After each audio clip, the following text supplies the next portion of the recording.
22nd.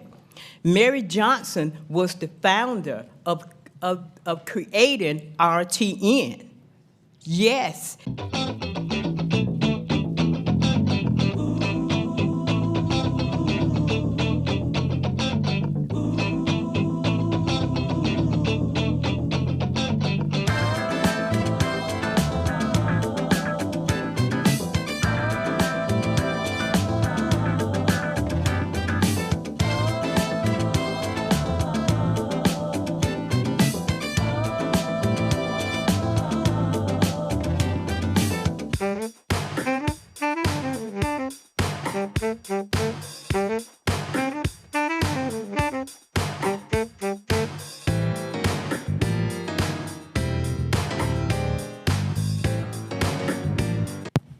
Adjusting the mic. Dr. Harrison, I wanted to publicly thank you for our meeting last week. The meeting was very productive. From Mayor Cowell and the council members, I want to summarize just a few key points for you and ask for your support, please. I've spoken at several of the council's public comment sessions, asking for the council's attention to PCBs inside District D. I'm a current breast cancer patient who was exposed to very high levels of PCBs at NC State's Poe Hall. And for the last 16 months, my mission has been to build awareness of PCBs and the effect that they have on humans, and to ensure that my fellow citizens are not put at risk. In our meeting, I reminded Dr. Harrison that the city has an existing environmental advisory board.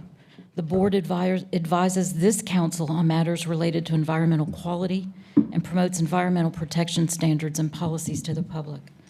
I reviewed the bylaws of that environmental board and saw that in Article 6, the board can create special ad hoc committees with agreement of this city council. Under Article 6, I asked Dr. Harrison to enact a PCB task force or committee to protect Raleigh citizens. Dr. Harrison suggested broadening the scope from only PCBs to focus on forever chemicals, which would also include PCBs, but also PFAS. I agree fully with her idea of broadening the focus, and I fully support it. Research studies have said that environmental advisory boards have not been utilized enough for issues outside of climate change. So the implementation of a forever chemical committee could have very positive outcomes, including facilitating communication between citizens and local government leaders such as yourselves, building community awareness of the chemicals and the effects they have on air, water, soil, and human beings. Creating community involvement, we could rally citizens around the initiatives or the projects that would come out of such a committee, task force, and building intergovernmental cooperation, which has been a large problem with this PCB issue at Poe Hall. So going forward, I hope you'll hear more about this from Dr. Harrison. I hope you'll support the implementation of Forever Chemical Committee under this existing board, and don't have to invent anything new. I also want to say that if I can be a resource in framing the focus and the goals of such a committee, I would love the opportunity to do so. And Dr. Harrison, I would just want to thank you for your willingness not only to meet and to collaborate, but the joy of that meeting was your creative thinking. And that's the best part that came out of that meeting. So if implemented, this would be a big step forward for our city. It would also be a big step forward for protection of our citizens from a lot of toxic chemicals. So thank you very much. Thank you. Thanks, Ms. Alford. And my apologies to Liz High, who I inadvertently skipped, so yes.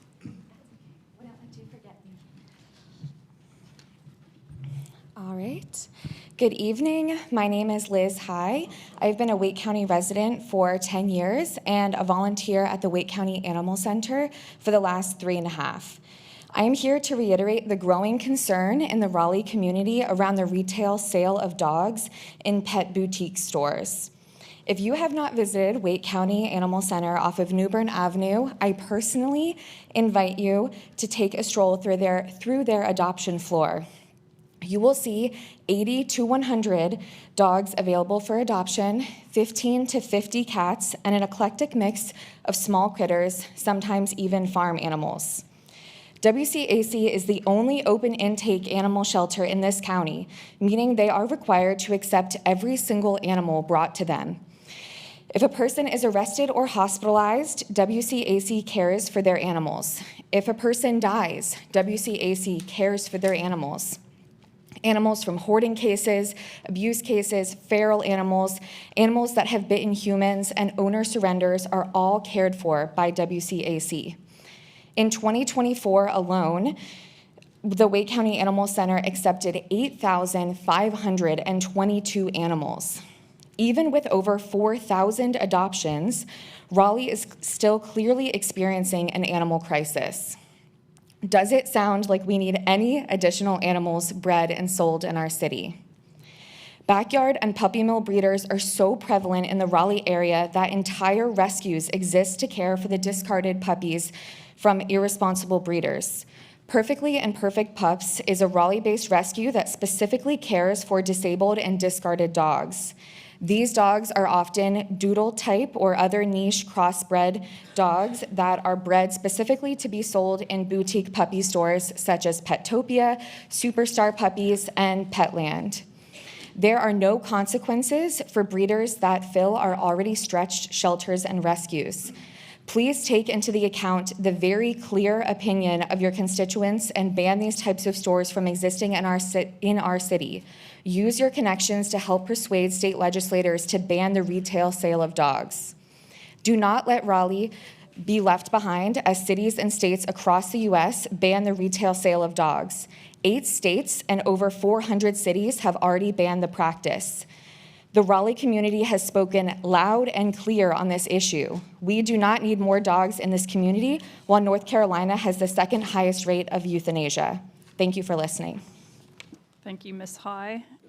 Next, we have Laura Harris.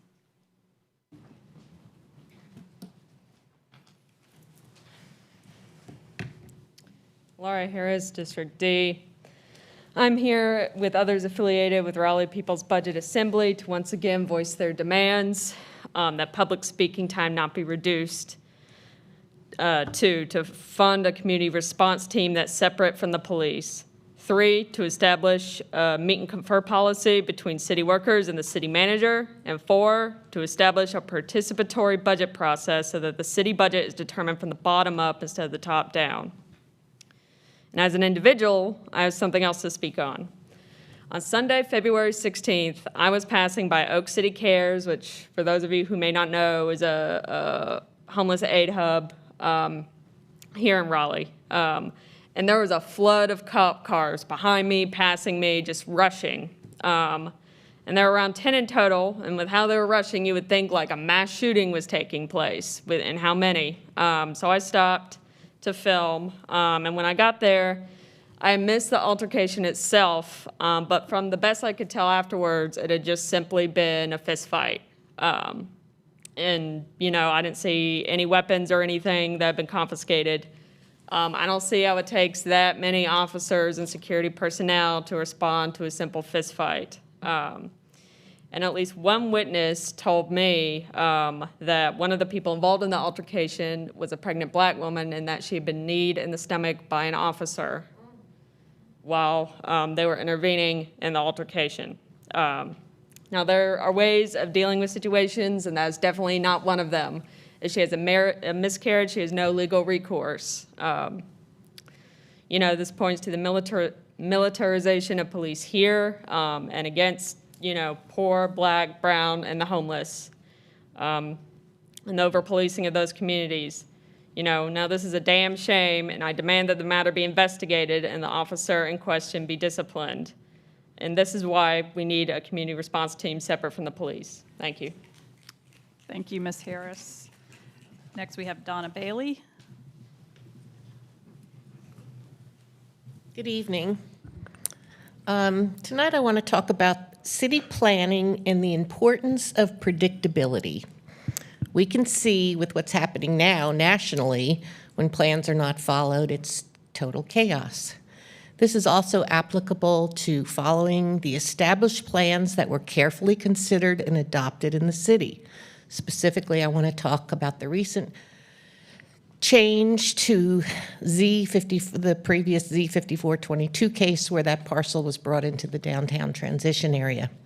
That change gives very clear guidance on height at the edge of and adjacent to residential. It's very clear that the top heights should be no more than 12 stories, the same as across the street at the Publix. This is not downtown. This is an edge. Anything you do down here will set a precedent for every other area in the downtown. What's the point of having a plan and not following it? Mayor Cowell, this will be an important case for you. If the 30 stories is granted, you can expect developers to use this as the new role model, and you have the power to stop this. Councilor Silver, you were involved in the creation of the comp plan. I've often heard you say, just follow the plan, many times. I know that Councilor Silver has said he has no conflict of interest. I spoke to Mr. Silver before the election and expressed my concern since he was so closely connected to the development industry with his position at McAdams.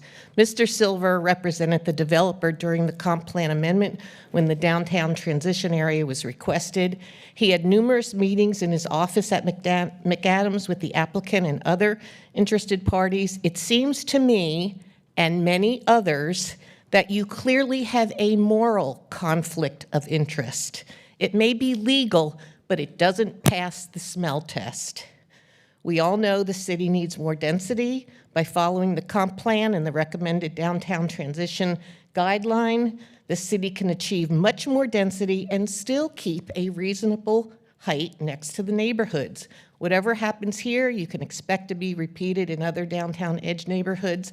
This shouldn't be hard to deny the 30-story request from this or any other developer. And Councilor Silver, we will all be watching to see if you can be trusted to do the right thing.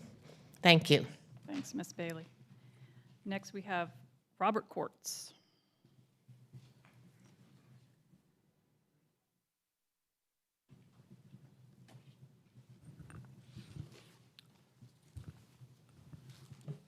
Honorable Mayor, esteemed City Council, my fellow Raleigheites, I stand before you today on behalf of Raleigh's firefighters, urging you to approve the funding for the firefighter separation allowance.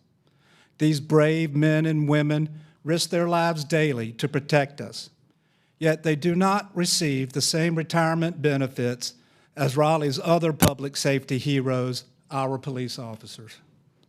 Yesterday, right here, Raleigh's fire chief shared staggering facts: recruitment struggles, compensation concerns, and most troubling, firefighter mortality rates. While recruitment is a major focus, retaining experienced firefighters must be our priority. They are the backbone of the department, the leaders and mentors who keep it strong. Without them, we lose not only their skill and experience, but also their ability to train and inspire the next generation of firefighters. As Raleigh grows, so do the burdens on our firefighters. Every new neighborhood annexed, every high-rise added to our skyline increases the complexity and danger of their work. Fighting fires in a single-story home is vastly different from responding to emergencies in a 30-story high-rise. With each expansion, we ask our firefighters to take on more, yet we have not expanded the benefits needed to retain them. Approving this allowance ensures our firefighters can retire with dignity, easing the financial burden between retirement and age 62. Without it, we risk losing more seasoned professionals, further weakening a department already struggling with vacancies, 44 today and at least 60 by the fall. This isn't just a firefighter issue. It's a public safety issue. A short-staffed, overstressed department cannot fully protect our growing city. Without experienced personnel, response times increase, training suffers, and the safety of both firefighters and our citizens is put at risk. Providing this allowance will help retain talent, attract recruits, and ensure our fire department remains strong, capable, and ready to meet the challenges ahead. Raleigh is thriving, and we owe much of that to those who protect it. I urge you to support our firefighters and allow this separation allowance to be approved. Thank you. Thank you, Mr. Quartz. Next, we have Chris Crew.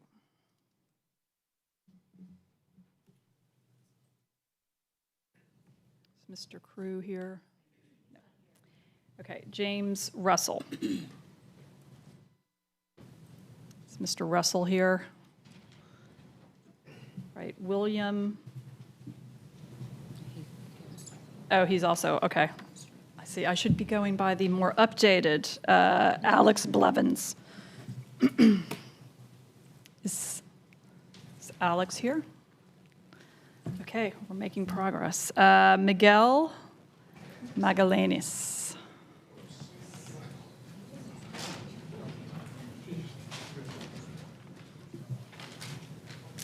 Good evening, everyone. My name is Miguel Magallanes. I am the manager at Endless Grind Skate Shop. I am here today to talk to you guys a little bit about skate parks, and not just any skate parks, DIY skate parks. Recently, Graveside DIY was demolished. That was off Mid-Pines Road. It was a private property, but it was a place for all types of people to come together and build. A DIY skate park is a community-funded skate park, so the city does not have to really spend any money on it. There is such a need for a place for people of all walks of life, artists, people that enjoy carpentry or concrete, or just skateboarding in general. With Graveside and also Skate Raleigh soon to be torn down, there's a huge need.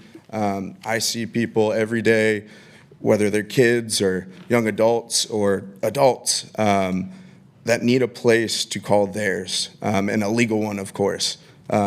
So I guess I'm here today just to kind of advocate for them as well. Thank you. Thank you. All right, Paul Thompson.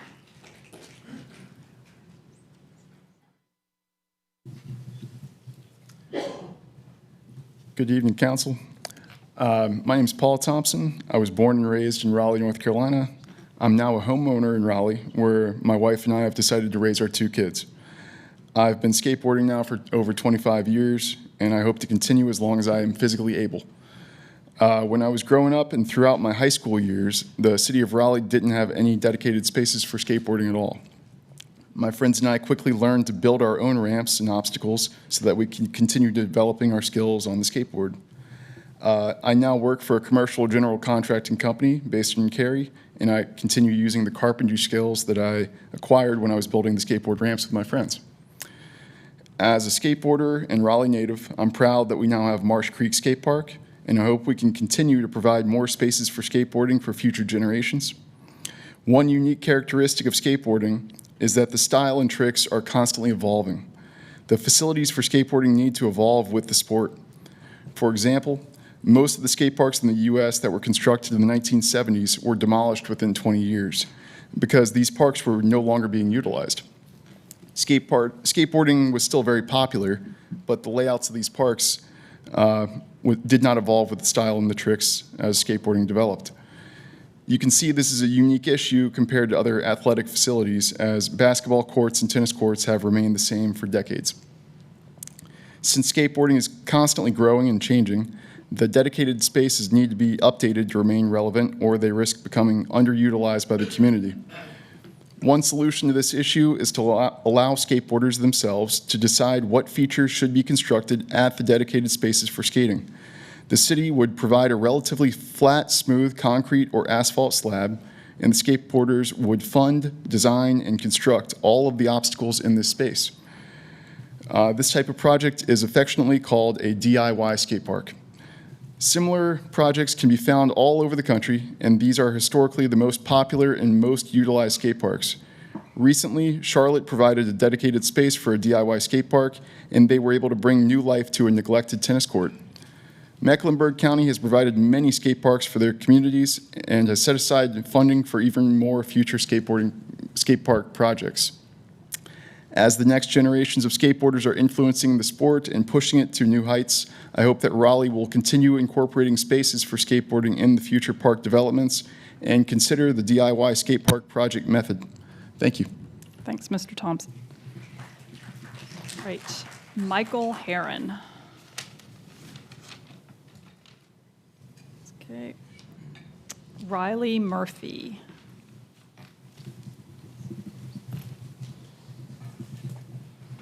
Hello. My name is Riley, and I'm here today with many other local skateboarders in support of a legally sanctioned DIY skate park in Raleigh, similar to other North Carolina cities such as Charlotte, Asheville, and Statesville. The previous Raleigh DIY skate park space, located off of Mid Pines Road, was just demolished to make way for a new condo development. This place was fundraised, designed, and built by the skate community for the skate community. Please follow the link in the provided PDF to a recent virtual tour of the skate park site. This 3D scan serves as both a reference and a reminder of the time, effort, and resources put into this project over the past 8 years. It's also an example of attention to detail, creativity, and what works for this community, composed of all ages and types. Much to the disappointment of skaters all around North Carolina, along with many neighbors and supporters, it is now gone, and we are in need of a new place to collaborate and call home. Something unique to Raleigh that will complement the local vibe while also bringing in newcomers from across North Carolina and beyond. We'd like to propose that the underutilized area at J.C. Park, a space that had been mentioned in the past, be dedicated towards this use. The overwhelming support for this idea was shown on multiple platforms and voted on by dozens, if not hundreds of us. This would be a great place for a project of this kind while complementing the existing park and getting plenty of use. If this area at J.C. Park is not available, then where can we make this happen? We're ready to get started right away. Thanks. Thank you. Clinton Perry.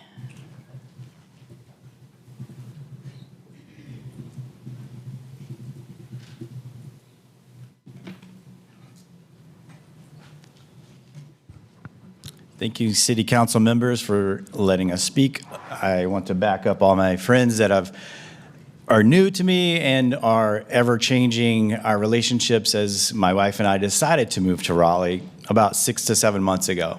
I am a native North Carolinian, but we chose Raleigh for a certain circumstance. I've been skateboarding for 40 years of my life. It is part of my heart, my soul, and my passion. Just like these guys have spent over 8 years creating a place like Graveside, it's like no other skate park that others that really don't understand skateboarding a lot of times spend the money, spend the time, and the effort to make it happen. But oftentimes that gets lost in the shuffle for the people who really enjoy it. There's lots of families and lots of areas surrounding Raleigh that have new, extra great new places for families and skateboarders alike to enjoy. Raleigh is just seen Graveside, one of the most dedicated DIYs for the folks that I've just spoke upon, building by themselves on their own dime, time, and effort to just go away. We understand that other people own property. My wife and I bought a house here for that particular reason, to have something of our own. We understand all of those legal guidelines. We would just like to suggest the City Council consider offering a space where we can build with our own time, with our own effort, with our own money, just a safe place for us to go. We all know what youth does when, you know, they don't have the time or the effort to do what they want to do. They get in trouble. We don't want to do that. Raleigh's a great city. That's why we also chose to move here. I'm a professional photographer. I've helped so many folks from North Carolina become professional skateboarders, some of them even going to the Olympics. We've seen the Olympics. We've seen what skateboarding has changed. It's not just, you know, some guys dressed in weird and all that stuff. There's women. It covers the gamut now. Please please support us and offer a space that we can build on our own. Thank you. Thank you. Great. Aaron Collins.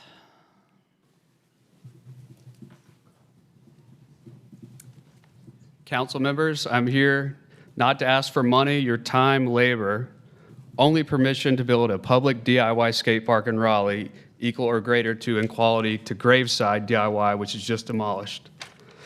This is like a community garden for our community. We appreciate public skate parks like we can appreciate a state botanical garden, but sometimes getting your hands dirty and being more involved in community is longer lasting. Building ramps and doing frontside grinds is integral to the Raleigh skate scene. Thank you. Thank you. Nadia File. Is Nadia here? No. Nathan Wellish.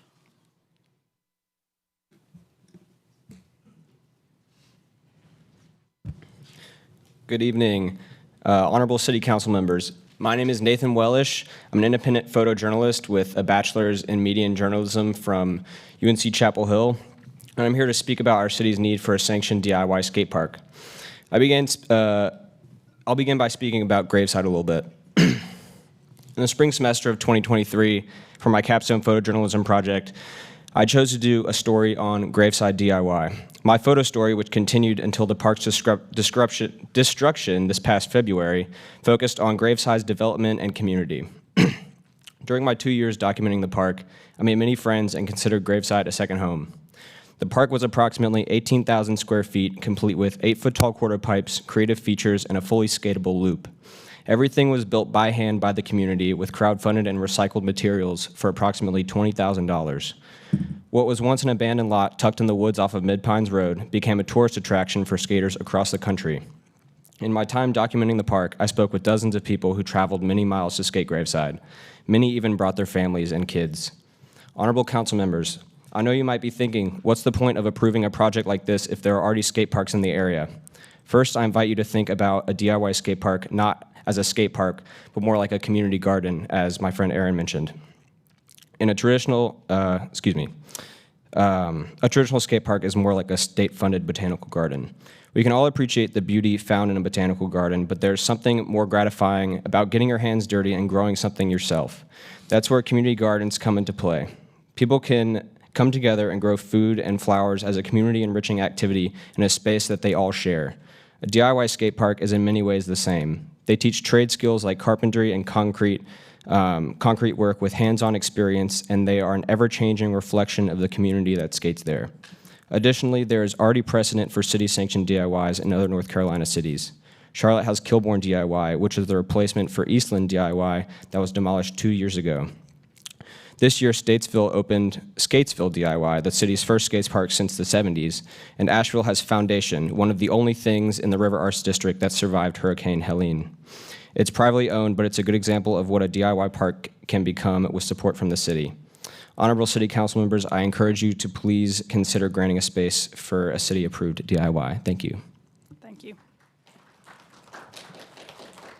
Kevin McCauley. Kevin here? Nope. Gray McClamrock. All right. Frolin Martinez. Nikki Knapp.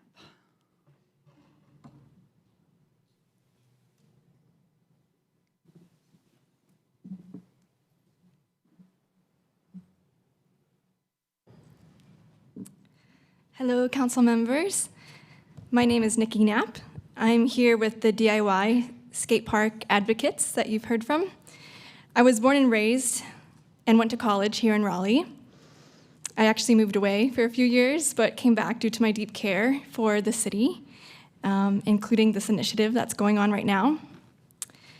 Skateboarding changed my life ever since I started 5 years ago at age 23. I lead an organization that started in 2020 called Skate Forward. Our mission with Skate Forward is to bring inclusion, diversity, and community to the skate scene in the Triangle and beyond, creating a safe space for skaters of all skill levels and encouraging each other both on and off the board. Skate Forward raises awareness around sexual violence and gender discrimination. And we have some incredible allies here in the room for our organization. In the past few years, we've been sponsored by Red Bull, hosted 4 large events, and have had appearances in the media. And Skate Forward's presence demonstrates the legitimacy of Raleigh's skate scene and public interest in skateboarding. We are, as far as I know, the only public women and LGBTQ organization in North Carolina with hundreds of members. Skate Forward was born out of Graveside, the DIY. It was a place that many of us felt comfortable going to as women and femme skaters. A skate park where we build ourselves feels safer compared to parks like Apex and Marsh Creek due to the many approachable obstacles where we can learn new tricks and smaller crowds that reduce the risk of injury. Graveside became Skate Forward's spot for weekly meetups, especially this past year. We would love to continue having a space that fosters our mission. A space to replace Graveside will help us continue a culture of collaboration, diversity, and community. Speaking for myself and Skate Forward, a sanctioned DIY skate park will help reduce injury, bring inclusion to the growing skate scene, draw in additional resources, and cultivate a sustainable, safe community that allows impactful collectives like Skate Forward to keep going. Thank you. Thank you. Great. My understanding is that Michael Herron has arrived. Yeah, if you want to come on down.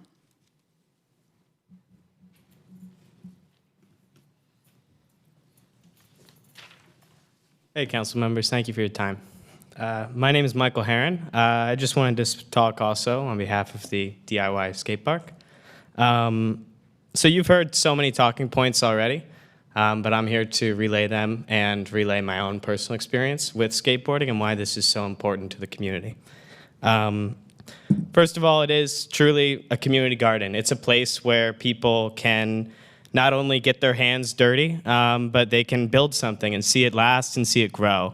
So, I mean, I would even liken it to planting a forest, you know? Like, it's one thing to go show your kid a tree, to go show your kid a flower. And it's another thing to plant that flower with your kid and watch it grow into an entire forest, an entire garden. And to get to experience that, to teach them new skills, to teach them how to fall and how to fail gracefully and how to handle themselves when they do fall, because they will. And I think a lot of people nowadays, they're like, kids nowadays, they don't know how to fail. And there's a reason, because they go outside and they're pushed into a space where report cards can only be A's, and if they do fail, it's seen as their own lacking. So it's really a deficit that we have in our community. There's not many places for our kids to go, and there's not many places for them to fail freely. So I would advocate for this skate park because skating, I mean, it's taught me that I can fail. I mean, through all my education, that's not something that I learned. But skateboarding taught me that. And I think it's extremely valuable. It teaches grit, it teaches perseverance, it teaches how to build things, and it makes good people. And it fosters intergenerational community. So, I mean, 40-year-olds befriending 13-year-olds at the skate park, teaching them life skills, invaluable mentorship. I mean, the list goes on. So, yeah, a lot of people here have a lot of stake in the matter, and there's clearly a deficit in our community because so many people are here. So I think I would greatly consider, I would ask you to consider to please hear the needs of the community and to recognize the value in this weird niche thing that really is really important, and it's really healthy for the community. So thank you, guys. Thank you. All right, John Meyer.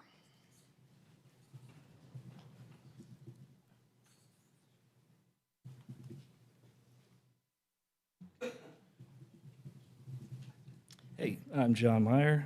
I didn't really prepare much, so I'm just going to improvise here. Yeah, these people, this is a small sliver of like a larger community. And I see some of these people like most days of the week. A few people that spoke tonight, I've never even seen them before. So I feel like an example of, bringing people together. You can see that tonight. But I think there's like a prevailing message, and even amongst other people, like Donna Bailey talking about a development disturbing a pre-existing housing community, rather. I myself have had a developer take a tree down on my property last week, day one of breaking ground. So I feel like there is a message of the city doesn't care. So I feel like providing a space for a DIY community to flourish would be like really positive to really everybody. Let's see here. Yeah, that's all. Thank you. Thank you. Tim Niles. Okay. John Sequeira.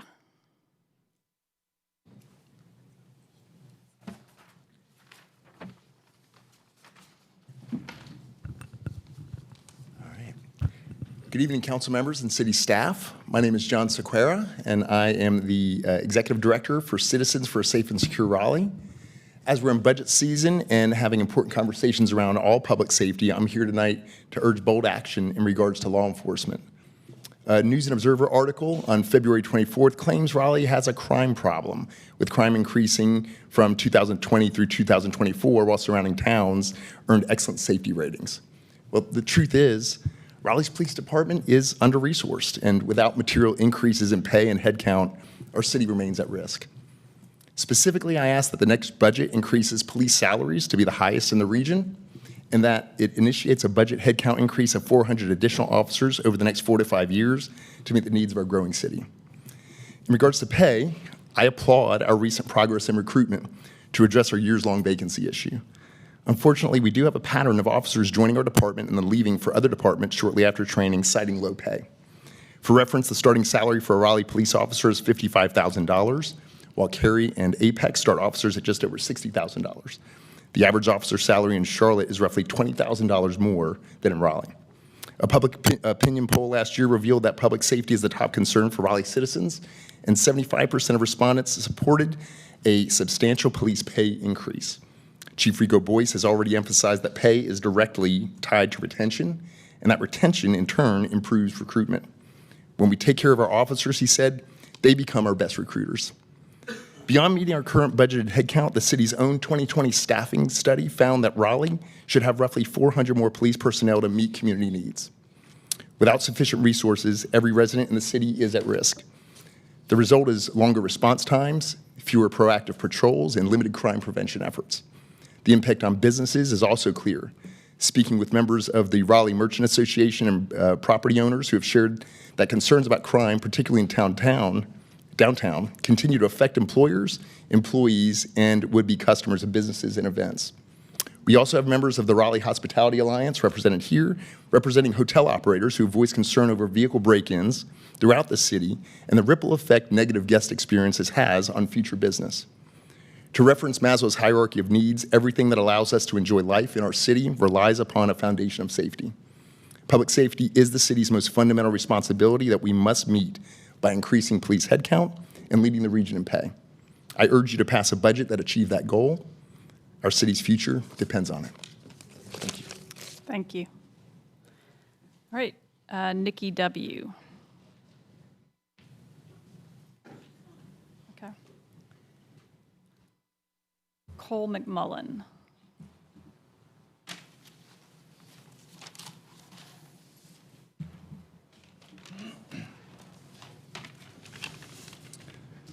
Cole McMullen. First, I watched yesterday's budget work session and would like to reiterate my support for firefighter separation allowance.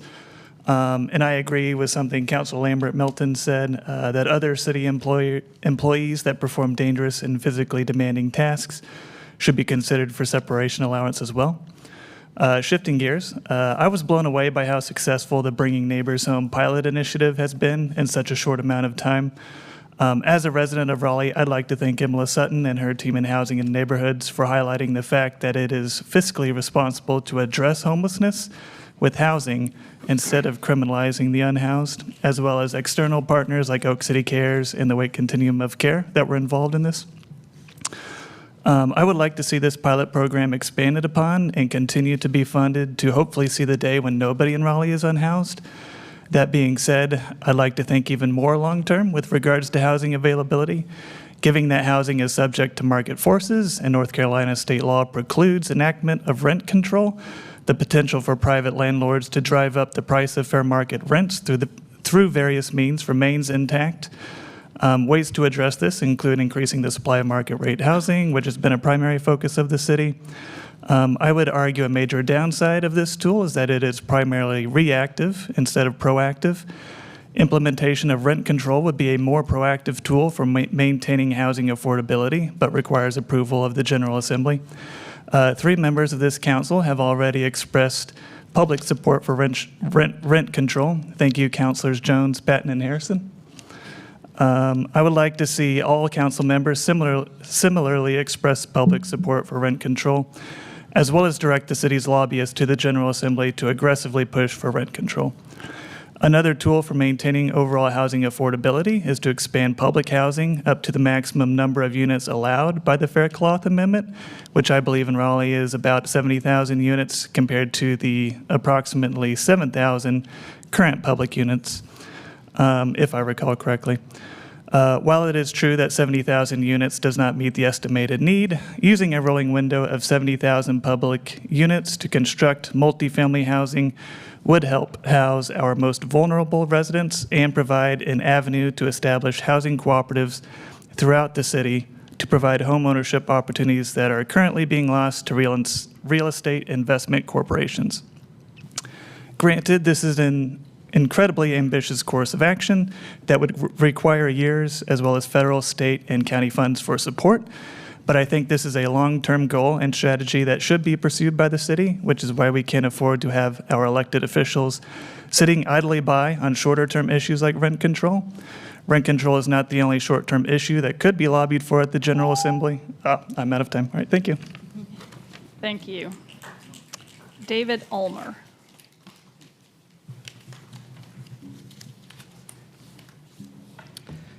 Sorry, I need the readers this time. David Ulmer, 2105 Cedar Bluff Court, that's North Raleigh, District A. It's been about 2 years since I bothered to come down here for open mic night. That's primarily because I've been pretty happy with City Council. So the leadership and the direction, I'm generally very happy. That said, the recent budget engagement process, I think, missed the mark. Sending people out and just saying, here's our pie chart, here's our website, all right, tell us everything you want and need. I understand there's a listening part and listening to what people need, but if people don't walk in and then walk out better educated about where money really comes from, then you can't really have a discussion about the budget because people aren't thinking about the revenue side of this.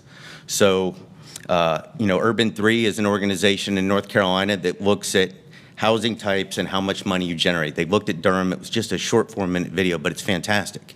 Because what you begin to realize is single-family homes in low-density neighborhoods over a 30, 40-year period of their life doesn't generate enough tax revenue to pay for the long-term infrastructure costs. Glenwood South, on the other hand, you'll hear people in North Raleigh complain about Glenwood South. Oh, they get too much money is spent downtown. As somebody in North Raleigh, I appreciate Glenwood South and all of downtown. You are funding me. I am well aware that people in Glenwood South are donating tax dollars to North Raleigh. I appreciate it. I always love free money. But that said, that's what your budget engagement process is not covering. And so how does this play out? Midtown CAC, Wayne Miles and Greg Marshall show up. They want to talk about the dam. They want to talk about Eastgate Park. So now your water department can take on a bond. You can take on debt now in your water department, apparently. So that's going to be, what, $6 million you're thinking about for that project? You look at that R4 zoning around that neighborhood. Even intoxicated, I couldn't make that work. I mean, you just look at what that, 400 single-family homes, you look at that 765 that Wayne's talking about covering that for a single-family home as a stormwater fee. It doesn't work. 25 years, 400 homes, which is high for that area. That's a community park. It's not a destination park. It's less than $1 million. So the rest of us in Raleigh have to subsidize that? I mean, I understand inflation is there and fees will go up, but unless this is in Zimbabwe, it's never going to get covered, you know, and not by that area. I mean, that's what you're asking. That's just why those budget engagement processes are so important, and you can't have people walking around this ignorant, because the rest of us in the city are going to subsidize that area in North Raleigh. That area is not a poor area. That area is not, you know, happy to finally get a library put in or something. You know, again, I don't want to get too much into conversations about equity and other stuff, but when you're subsidizing people at my income level, with my background, with a dam, you kind of got to wonder, you know, are you spending your money smart? And the reason you can't talk about this with voters is your budget engagement process is trash, to be quite honest. You're not making people smarter. Thank you. Thank you, Mr. Ulmer. Terry Turner. Right. Summit Mandal.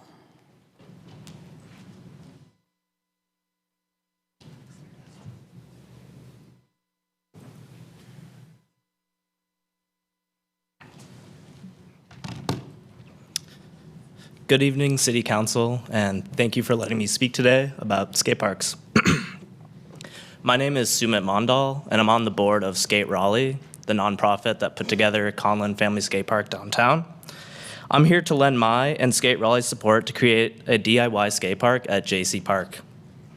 You may have heard that Graveside has been torn down recently, and it's also true that in the next year, Conlin Family Skate Park will be torn down as well. This leaves a huge void of safe, accessible, and fun skate parks for communities and families next year. A 2021 study by the Aspen Institute found that skateboarding was the third most commonly reported interest for high school students. Another 2021 study found that there are 8.8 million skateboarders in the United States, up 35% from 2019. This doesn't even account for BMX, roller, quad, and inline skaters as well. I have been a skateboarder for over 15 years, and I know that skate parks facilitate a sense of community. I moved to downtown Raleigh 3 years ago, and I found all my friends through Endless Grind Skate Shop, Conlin Family Skate Park, and Graveside Skate Park. Talk to any skateboarder, and they will tell you the value of connecting with other skaters at skate parks, skate shops, and events. Skate parks provide a unique space for intercultural communication. They offer skaters the opportunity to understand and interact with skaters of diverse racial, age, and gender backgrounds. These builders here behind me can build an equitable skate park in that they can build obstacles of varying sizes for a wide range of skill levels, for different types of wheels, and they can facilitate a safe community for all skaters. Thank you for listening, and I know we can work this out at JC Park, but it doesn't stop here. We need more skate parks in Raleigh, and I hope to see you all again to talk more about skate parks. Thank you. Thanks. Okay, ICOB FTP.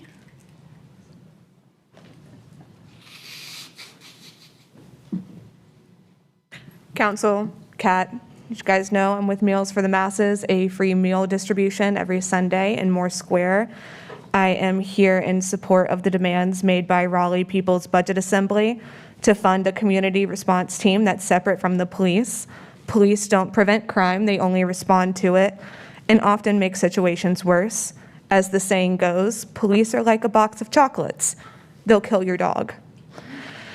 Establish a meet and confer policy between city workers and the city manager. City workers deserve to have their input heard and implemented when it comes to policies that impact their livelihood. Give community members input on how funds are spent by establishing a participatory budget process. Having a single public comment session is not enough. The people of Raleigh deserve their needs heard and met in the budget that they fund with their taxes. I also support giving Raleigh firefighters a separation allowance. Unlike police, they actually put their lives on the line and save lives for next to nothing pay. And I also support the DIY skate parks, as the City Council continually gives preference to developer campaign donations over its constituents. Third places for community to come together and connect are now fewer and farther between. I personally think that the city should provide this group with the funds for this project. You fund the tearing down of these people's community space. Then you owe it to them to fund them rebuilding a new one. Thank you. Reeves Peeler.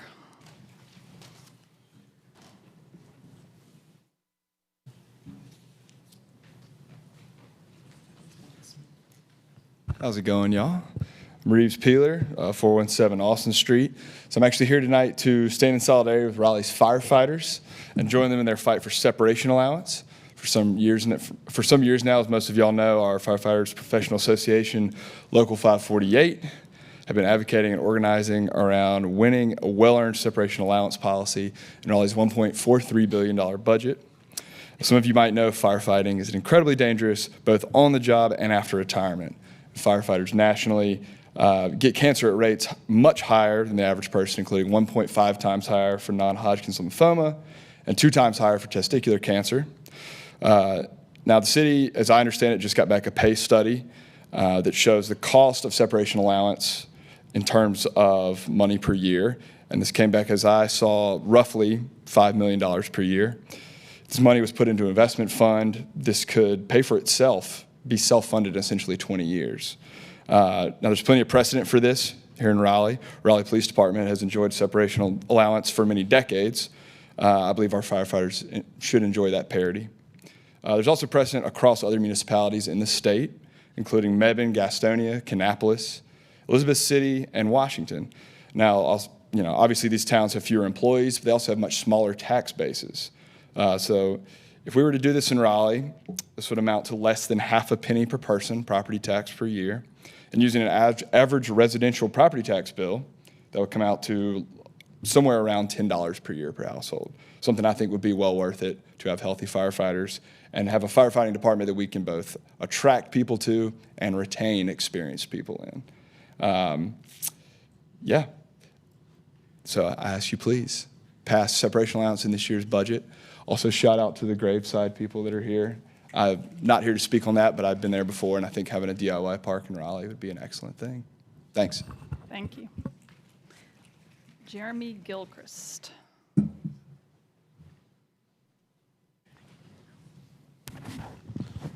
right, good evening, everybody. Well, I just wanted to speak out on public engagement and particularly the speaking time being reduced. I'm obviously very much against that. And in particular, we've seen across the country on the national level a rise of fascism and a shutting down of public discourse and public speech. We just saw that. I'm wearing this tonight from Mahmoud Khalil, who was basically disappeared in the system.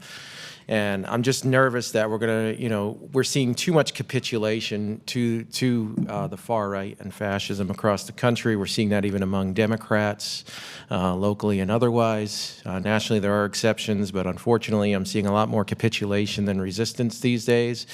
And it's becoming clear to me now exactly how the Nazis got as far as they did back in the 30s and 40s with the, with the lack of resistance we're seeing today. So I just don't want to see, I want to see Raleigh protect its citizens, protect speech. The Palestinian community that's been marching week after week, has been month after month, as that was going on, did it peacefully. They never caused problems to other people in the community and everything else. And of course, we are the state capital. And there are many groups that I don't agree with, that my blood would boil, but they have a right to come here and protest as well. So I just do not want to see us go down that road. I want to see people be able to come here and express their thoughts to their government officials, as they should be able to, without that much restriction. So, and of course, I want to further add my support to the People's Budget Assembly demands, all of them that they listed. And in particular, I want to speak on the CARE idea, the non-police dealing with mental health. Again, going back to the national level right now, I don't know if people are seeing the way the economy is going, but the way they're doing things, we're about to go over a cliff here and possibly in the recession. And what's that going to do to the city of Raleigh? That's going to put more people on the street than we already have, and we still never fully recovered from the pandemic and those years when I believe homelessness doubled or tripled in this city. So we're in for a really rough time coming up, so we got to do what we can here on a local level to protect our citizens. So we're going to see a lot more mental health struggles because of that too. Even if people are not on the street, you're going to see a lot more people, suicide attempts, mental health breakdowns, and everything else if we do slide into recession. So I really do think that in looking into that care program is detrimental with that on the horizon. And I do want to thank Christina Jones, who's been instrumental in fighting for public engagement, and that's why she's still here on the council today, one of the big reasons, and she's done a great job with that. But let's just please not go the way the rest of the country is going and keep the discourse open. Thank you. Thank you, Mr. Gilchrist. And next we have Colin Iser.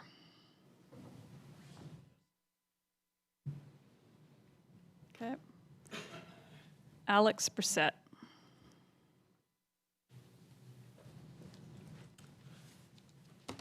Hi, good evening, City Council. My name is Alex Brissett. I live on Brookside Drive. I'm here again to plead for the Brookside Drive bike lane installation to move forward finally. It's been voted for approval. There should be nothing standing in its way at this point. I don't understand why it's taken this long. It's especially urgent now with the weather improving. That means that Con Elementary kids are out on their bikes. I've been outside in the neighborhood. I've seen so many kids on bikes, huge marauding gangs of kids on their bikes. As menacing as they may be, they deserve to be safe. And these kids really demonstrate the importance of Brookside Drive. It's not just about the residents of the 2-block stretch that we're talking about. It's not those residents that we need to be prioritizing. We need to be prioritizing the safety of all the cyclists and the kids and the pedestrians and all of the users from the surrounding neighborhoods. We need to reaffirm and prioritize the city's own modality goals more than we should be prioritizing parking for a handful of residents who already have private parking. So again, I'm pleading. There's nothing left to discuss about this project. The vote has already been taken to install bike lanes in both directions. This plan is in the best interest of the safety of the neighborhood.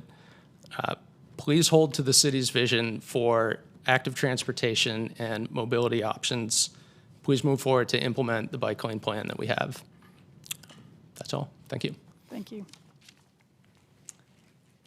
Next we have Athena Wallen.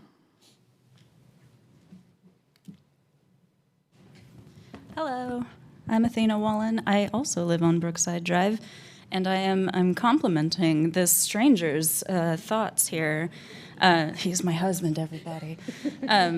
So Brookside Drive, NCDOT in November of 2023 stated that the annual average daily traffic for half of Brookside Drive is 6,700. That's annual average daily vehicular expectation. It wasn't always like that. And Milburnie expects approximately 2,500 and has every modality represented in that stretch of land. It's amazing. When one has to die out because of, cramped space, there's still visibility for every modality. So it never actually dips out. It's very generously catered to the street. And that's what I want for Brookside Drive too. Not just a portion of it, the complete actual street, because it is a thoroughfare in many ways. The disparity that I feel is that there's an expectation that Raleigh residents will know how to come to you to ask for help. But we're stretched so thin that I see so many people who don't even imagine themselves ever asking for help, let alone thinking that if they do, there can be an actionable change. How many times have I brought up the Brookside apartment complex as part of my spiel of equitable evolution of transportation? This is a buildings full of renters who have never gotten their opinions catered to complete a sidewalk. That has been incomplete for decades, and we're still trying to squeeze in parking for 2 blocks for tenants that don't even live here yet. So that's the disparity that I'm trying to keep breaking us out of when we want to talk about projects that span a small section of a wider street. I see neighbors that carry grocery bags in the mud where a sidewalk should have been. I see neighbors in wheelchairs riding from the sidewalk to the unmarked roadway with the same dangerous driving that you're seeking out resolution for homeowners 2 blocks south. We have a renowned educational facility that is literally teaching children how to ride their bikes, and there's no infrastructure as soon as they leave that school. When I want to see smart planning for that infrastructure, it's acknowledging that there are things like that existing in these communities and wanting to help us grow, because that's what we're relying on you to do and help us with. Thank you.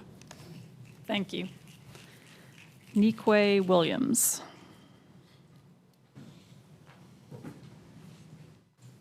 I'm glad you got my name right. Thank you. I appreciate it. Hey, y'all. Good evening. Nikwe Williams, member of Refund Raleigh, as well as the Raleigh People's Budget Assembly. I want to give a quick shout out to Jane, Christina, and Megan for being on the side of the people and not voting to reduce our public comment time. However, I am extremely disappointed in Stormy, Jonathan, Mitchell, Janet, as well as Corey for voting to reduce our public comment time. Despite community opposition, you still just chose to ignore us. But there's still opportunity to do the right thing, so let me give you a few things that you all can do. Number 1, reinstate public comment time. Bring back the 3-hour public comment period on the second Tuesday of each month. Number 2, prioritize real community safety. During this budget season, you might hear testimony to increase police funding. However, if public safety is a priority, then funds should be directed towards fully staffing the community response team. The community response team is the only pillar of Raleigh Cares that does not involve police and the only pillar that has not yet been funded. In a 2024 candidate survey, Jonathan, you said, "I will work hard this year through my relationships with Wake County commissioners to make the partnership happen before our next budget cycle so the community response team can receive full funding and support." In addition, Megan, you said, "I will lobby to make sure that funding gets allocated to the fourth component, the community response team. I will work to ensure that that piece of the program stays out of Raleigh PD."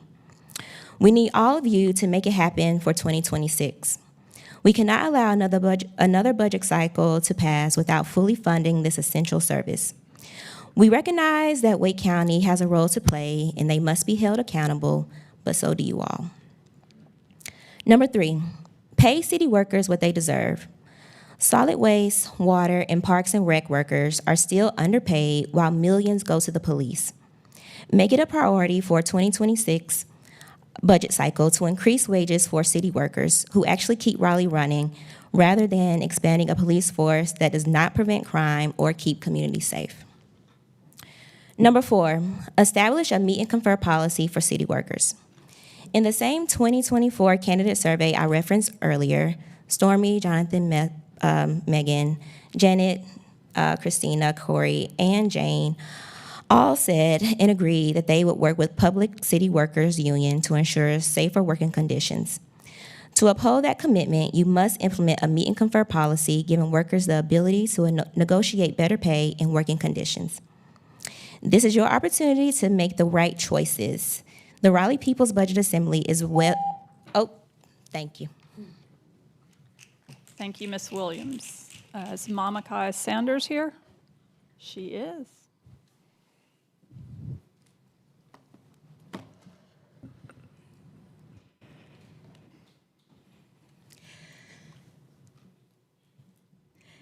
Good evening, y'all. It's another amazing day in paradise. Thank you all for your continued service, especially during this budget season. I just came from the Preserving Trees event to be here and watch the budget session yesterday, so I'm feeling especially grateful for our city employees. Yesterday was fascinating. I appreciate all the work that was done to prepare the presentations on compensation and the separation allowance. I appreciated the subject matter experts from the fire chief to human resources, the budget department, finance, and even the city manager's office. What I appreciated the most about the presentation on the separation allowance is that it included all the departments where jobs are the most physically demanding, where wear and tear on the body is higher because of the demands of the job, and or where a minor sickness can be more detrimental to the communities our city workers are in service to, like firefighters and EMTs. While I'm here, I also want to take a moment to say thank you to Lucas and the whole tech team who keep these meetings available to the public. They are everywhere all the time, and they deserve their flowers too. I was able to attend last night because of that service. I am here to speak in favor of awarding the firefighters their separation allowance since they have been most vocal in advocating for it, but I'm here for every department that was featured getting it, plus the pay raises. I think focusing on the legal ramifications is a moot point. None of us are out there running towards fires to save anyone or out picking up trash on a daily basis or physically maintaining the thousands of miles of pipes that nourish the city. What I find most fascinating at this time is how the tables are essentially turned.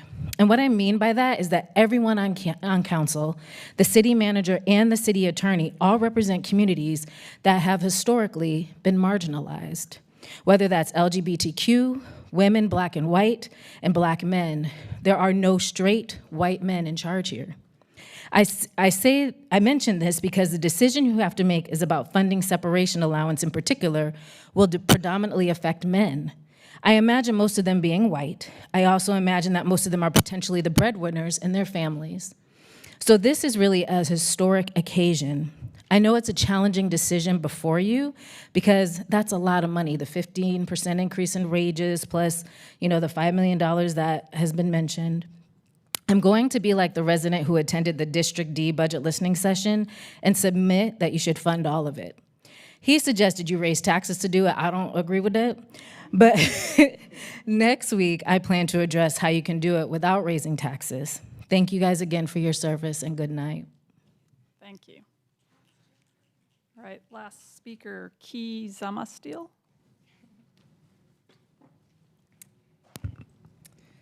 I'm very thankful to be here and for everybody here. I come a lot and this is my first time speaking. City Council, fund a community response team that is separate from the police. City Manager Adams David and City Council make us stronger by establishing a meet and confer policy between city workers and city manager. And you, the city manager. We want to look up to you and we want to meet more. Establish a participatory budget. Increase public speaking time. I'm Key, I live in Tuscarora territory and I'm a resident of Raleigh for 2 years. We are all watching to see what happens after each public comment. We are eager for a participatory budget. Skate forward in DIY skate parks are community values and interests that can be better nourished in a participatory budget. RPBA, Raleigh People Budget Assembly, wants to collaborate with you to create that. Wake County Housing Justice Coalition and Meals for the Masses is community to collaborate with to ensure our unhoused neighbors are long-term sheltered and fed, to have our basic needs met so we can all be housed neighbors in Raleigh. Refund Raleigh is community to collaborate with to make Raleigh safer without militarization or police. Today, from Laura, and at the last public comment, a person came with concerns with the integrity of Raleigh police officers who have and allow traffic stops with falsified narcotic drug tests and evidence. The complaints were sustained with their internal affairs, but Raleigh police said that they will not sustain any changes. Now this same person is experiencing repeated harassment and arrest from Raleigh police officers. Please go back and watch last one's from hour 1:10. I go for a run this week and stop to dance in an empty parking lot. A police officer in a vehicle pulls up and does not leave till I do. I'm reminded of this neighbor's experience in Raleigh with police violence. I know how unprotected I am under the surveillance of Raleigh police. I know from my last home in Denver, Colorado, that a black person dancing in the streets can get the cops called on you and have you killed like our neighbor Elijah McClain. I know the racist Zionist systems that train Raleigh police see me as a threat. There are 126 sworn-in police criminal arrests for sex offenses cases in North Carolina, and they haven't been updated since 2019. I do not hear the people here demanding for police sharing their experiences of being unprotected. They are already protected by police. Demands for more police funding is greedy. We need protection from police. Protection from paramilitary groups have been violently threatening the safety and health of black communities only 30 minutes north of Raleigh and Oak Grove. We need people trained in de-escalation, adult youth mental health crises, neurodivergence, anti-racism, anti-Zionism, and who are learned in the many experiences of people here in Raleigh. We need strength for years to come as a capital at risk of insurrection. When we focus the community funding on our basic needs of shelter and health and safety, we prevent violence. Thank you to everybody here. Thank you. That was the last speaker of the evening, and we are adjourned.